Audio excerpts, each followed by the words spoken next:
Dans un monde qui va trop vite, il existe encore des voix qui invitent à ralentir. Ici, les histoires ne cherchent pas à impressionner, mais à éclairer. Bienvenue dans Chroniques de sagesse, un espace pour écouter, comprendre et grandir.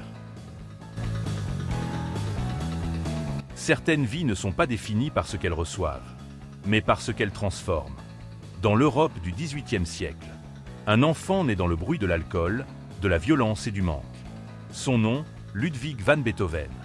Il ne grandira pas dans la douceur, mais dans le tumulte. Et pourtant, c'est de ce tumulte que naîtra une des plus grandes musiques de l'humanité. 1. L'enfance difficile. Son père voulait en faire un prodige, mais sans tendresse. Des heures devant le piano, des cris, des coups, pas d'enfance insouciante. Seulement la discipline froide du génie en formation. Beaucoup auraient sombré. Beethoven, lui, a tenu. Déjà, il apprenait une leçon silencieuse. La souffrance peut briser, ou forger. 2. L'ascension musicale. À Vienne, il devient un maître. Son piano ne chante pas, il rugit. Il ne murmure pas, il frappe l'âme. Ses compositions ne sont pas seulement des mélodies. Elles sont des tempêtes, des prières, des révoltes. Le monde commence à comprendre. Cet homme ne joue pas de la musique.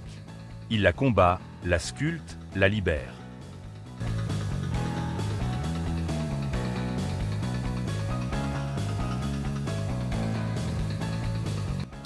La tragédie, la surdité.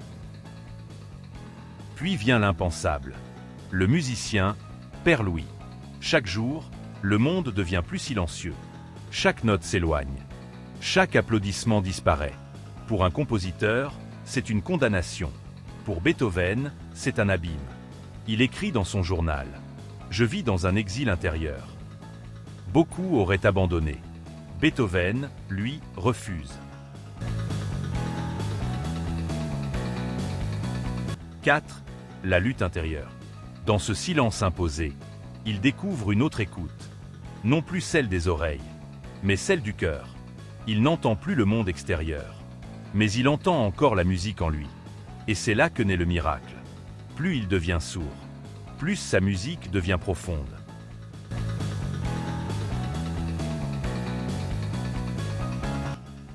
La 9e symphonie.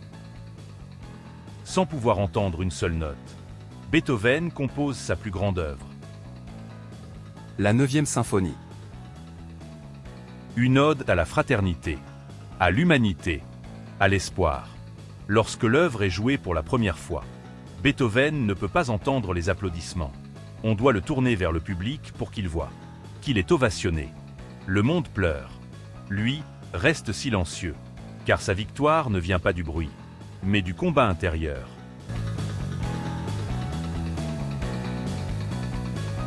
6. La leçon de sagesse. La vie de Beethoven nous enseigne une vérité simple, mais puissante. Le silence ne tue pas toujours la musique. Parfois, il la rend plus pure. L'épreuve ne détruit pas nécessairement l'âme. Souvent, elle la révèle.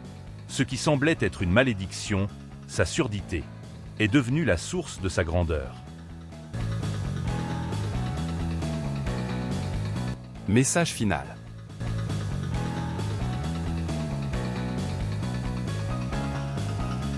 Alors souviens-toi, quand la vie te prive de quelque chose, elle t'invite peut-être à découvrir autre chose en toi.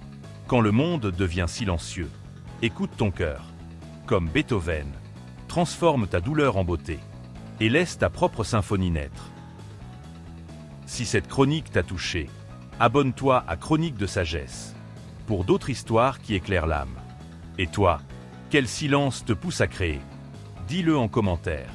Paix à toi.